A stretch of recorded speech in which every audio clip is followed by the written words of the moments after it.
latest update sa ating African cichlid tank. At ito yung sa last vlog natin nung ginugulpi nga nila. Yan nga isa sa ating mga alaga. Yan nga yung isang crystal blue main gano na talaga naman parang napagtulungan siya. At ito nga yung kalagayan niya the next day na parang tulala na.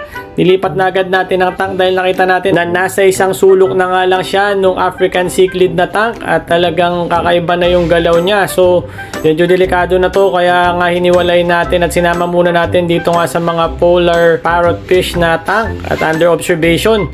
At so far medyo nakakagulapay naman pero most of the time talagang parang kakaiba na yung langoy niya.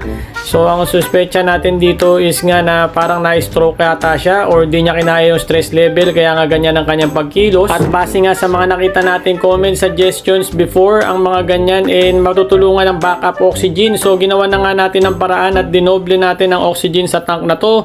Naglagay din tayo ng air stone.